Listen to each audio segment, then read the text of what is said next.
Saya akan langsung berbincang bersama dengan Dr. Mulyadi. Pak Mulyadi, apa sih sebenarnya yang ingin dicari atau digali oleh majelis hakim dengan menghadirkan saksi-saksi ini, dimintai keterangannya, di cross check lagi dengan BAP, apa yang sebenarnya ingin dicari di sini?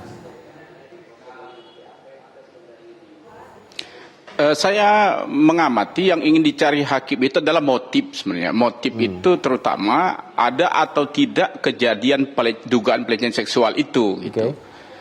Jadi kalau seandainya untuk mengkaitkan dengan pembunuhan berencana itu belum bisa masuk ke situ.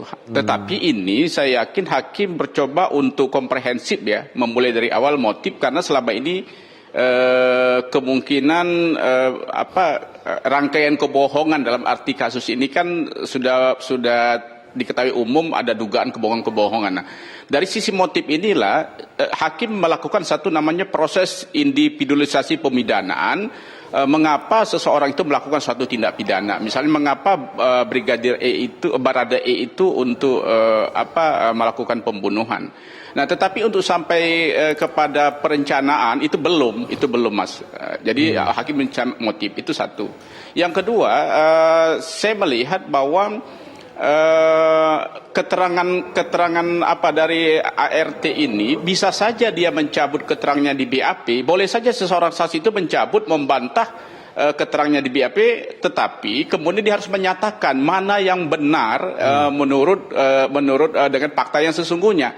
Karena sesungguhnya keterangan saksi itu adalah keterangan yang diberikan di muka pengadilan. Nah, tetapi dia jangan banyak tidak tahu, membingungkan, itu kan akhirnya kita punya dugaan bahwa ini kayak sudah punya plot tersendiri gitu. Nah, ketika dia membantah suatu keterangan dia menurutnya tidak benar, maka dia harus menegaskan mana yang benar yang sesungguhnya. Karena bisa saja seseorang itu ketika di BAP mungkin mengalami tekanan, mengalami paksaan. Oleh karena itu KUHP menyatakan keterangan yang sesungguhnya itu yang diberikan di muka pengadilan, begitu Mas. Oke, kalau tadi Anda katakan hakim di sini mencari motif, artinya motif menjadi satu faktor penting dalam putusan atau vonis nanti, atau hanya sekedar tambahan saja untuk menguatkan vonis? Ya, motif ini tidak masuk unsur ya dalam pembunuhan. Motif itu kan faktor penyebab ya. Faktor penyebab itu tidak masuk unsur, tetapi faktor penyebab bisa memberatkan atau meringankan saja. Karena jelas pada kasus ini sudah ada korban terbunuh, sudah ada beberapa orang yang diduga membunuhnya, tinggal mengkonstruksikan perencanaannya itu mulainya dari mana gitu. Jadi menurut saya tidak terlalu susah sih kasus ini sebenarnya. Karena dari fakta-fakta itu ya. Kalau bicara tadi kan motif semua, motif tidak masuk unsur. Tetapi motif itu hanya untuk meringankan atau memberatkan saja. Gitu Mas. Dari 12 orang saksi yang dipanggil, 11 orang saksi hadir dari beberapa klaster ajudan, klaster asisten rumah tangga di 3 rumah. Apakah dari saksi-saksi yang dipanggil ini menurut Anda, apakah bisa mengungkap motif yang dicari oleh hakim tadi? Ya, motifnya ini jelaskan dalam konteks ini kan motif yang kita disajikan selama ini itu kan awalnya ada pelecehan seksual ya. Nah, tentunya apakah saya melihat tadi hakim mengejar ada atau tidaknya pelecehan seksual itu gitu. Nah, saya belum tahu apakah ini bisa menarik kesimpulan apakah ada atau tidak, tetapi rasanya hakim sudah mulai ada arah ya. Arah apakah itu benar atau tidak. Nah, rangkaian ini menurut saya butuh memverifikasi mana fakta-fakta hukum dan mana fakta-fakta yang bukan non-hukum gitu. Jadi hakim itu kan mencoba untuk menarik fakta hukum yang sesungguhnya. Belum sampai kepada fakta hukum yang real dengan terjadinya pembunuhan ini gitu. Belum sampai itu Mas. Karena itu motif saya katakan tadi tidak masuk unsur ya. Punya peranan untuk individualisasi pemidanaan ketika hakim memutus suatu perkara nanti supaya bisa menjatuhkan hukuman yang tepat untuk pelaku itu. Oke. Bisa dijelaskan soal fakta hukum dan fakta non hukum yang kemudian bisa menjadi pertimbangan hakim? Apa contohnya misalnya? Ya, misalnya saksi, definisi saksi ya. Saksi itu kan orang yang melihat mendengar atau mengalami sendiri tentang peristiwa pidana. Jadi dia melihat, mendengar, dan mengalami sendiri tentang peristiwa pidana, bukan peristiwa sosial. Kalau dia mengawal misalnya kan begitu, menuntun masuk ke mobil, itu kan bukan fakta hukum. Nah, yang jelas itu yang melihat, mendengar, dan peristiwa terjadi peristiwa pidana itu. Jadi memang harus dalam praktek penegakan hukum itu harus clear mana fakta hukum, mana fakta-fakta non hukum gitu, supaya fakta hukum inilah yang bisa kita tarik jadi dari proses in concreto dengan pasal-pasal yang didakwakan gitu. Nah, selama ini saya melihat kasus ini kan berjalan, perdebatan itu kan hanya bicara motif saja gitu. Nah, saya takut juga motif mengaburkan fakta hukum yang sesungguhnya. Ini yang saya minta kepada hakim dan juga aparat penegak hukum supaya fakta hukum itu segera digali nanti ya, supaya motif-motif ini jangan sampai mengaburkan fakta hukum yang sesungguhnya. Itu bahaya, Mas. Oke, motif yang dicari jangan sampai mengaburkan fakta hukum yang ada begitu ya. Tapi kalau kita lihat tadi Anda katakan bahwa sepertinya hakim sudah mulai condong untuk menarik kesimpulan mengenai motif tersebut. Dari saksi-saksi ini, dari keterangan yang sudah ada, Anda menilainya apakah memang ada kemudian motif pelecehan seksual itu benar-benar ada atau tidak?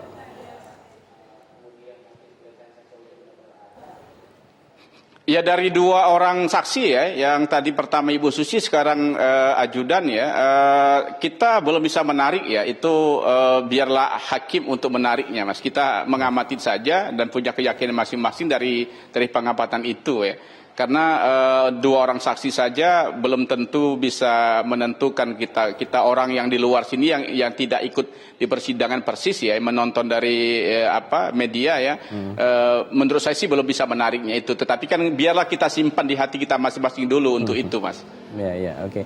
Kalau kita tadi juga berkaca sama apa yang diperlihatkan di persidangan ketika seorang saksi, asisten rumah tangga, mungkin baru pertama kalinya duduk di kursi persidangan seperti ini, tentunya ada banyak tekanan.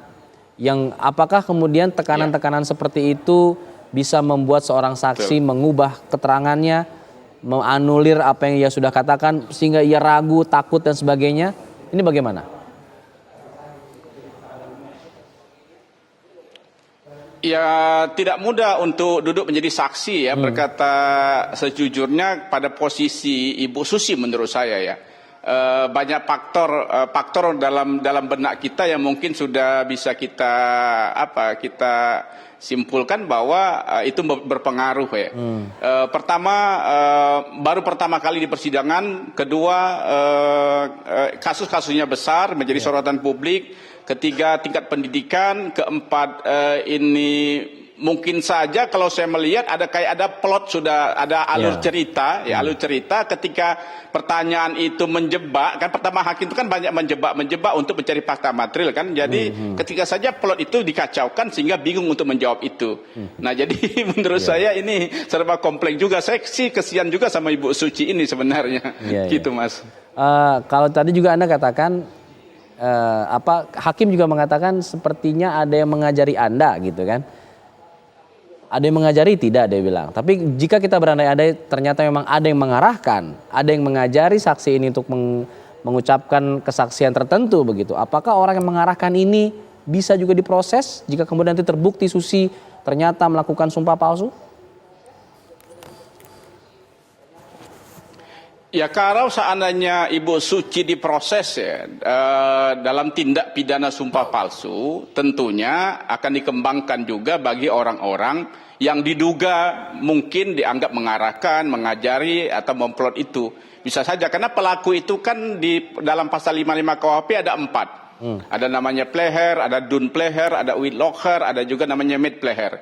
Kalau seandainya Ibu Suci itu diarahkan, seandainya ya, mudah-mudahan tidak ya, diarahkan untuk melakukan satu tindak pidana dan di posisi dia itu tidak bisa mengelak dalam kondisi terpaksa, maka posisi pelakunya itu namanya dun pleher, menyuruh orang lain untuk melakukan satu tindak pidana. Nah, yang bertanggung jawab adalah orang yang menyuruh atau yang mengarahkan. Susinya lepas dari tanggung jawab. Kalau Ibu Suci itu dibujuk dengan iming-iming, kamu berbohong saja. Ibu Sucinya lepas dari tanggung jawab kalau dia dun pleher. Oke. Tapi kalau seandainya Ibu Suci diiming-iming, mungkin kalau seandainya dia berbohong itu diiming-iming dengan imbalan, dengan janji, maka namanya witlocher. Oke. Membujuk untuk melakukan kejahatan. Antara yang membujuk dan yang dibujuk, maka sama-sama bertanggung jawab untuk bisa diminta pertanggungjawaban pidana. Itu jadi dengan positioning dari pelaku itu, siapapun bisa dikejar Mas dengan pasal 55 itu gitu. Ya mudah-mudahan tidak lah ya gitu. Iya, iya. Ini sidang kali ini kan atas terdakwa Barada Eliezer. Apakah kemudian pernyataan Susi ini bisa juga digunakan majelis hakim untuk mengcounter atau memverifikasi di sidang dengan terdakwa lainnya? Karena kan kasusnya sama, atau beda, harus ada pernyataan Susi lagi di sidang terdakwa lain untuk terdakwa Sambo dan juga Putri misalnya?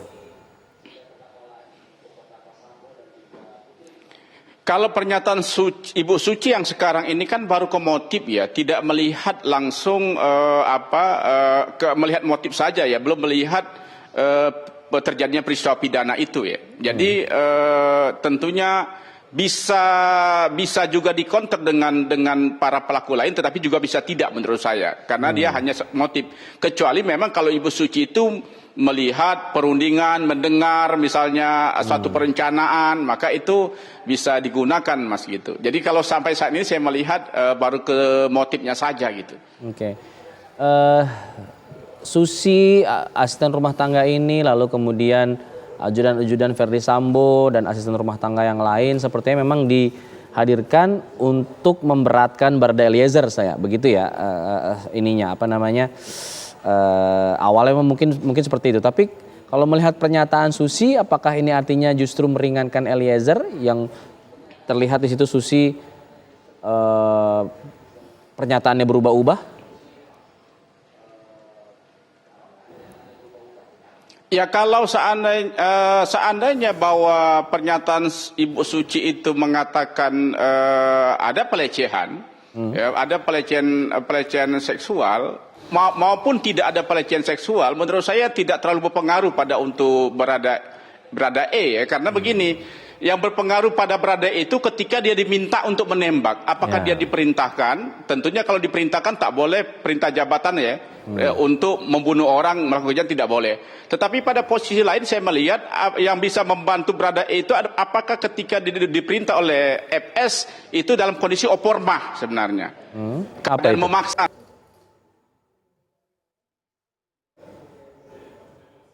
Baik, Dok. Menurut pendapat saya sih, keterangan Ibu Suci itu tidak terlalu berpengaruh pada Baradae. Baik. Dr. Mulyadi, kita harus jeda dulu. Kami akan kembali saat lagi. Nanti selepas jeda pariwara kita akan kembali berdialog mengenai hal ini dan kita dalami lagi. Kami pemirsa jeda dulu. Kami akan kembali saat lagi.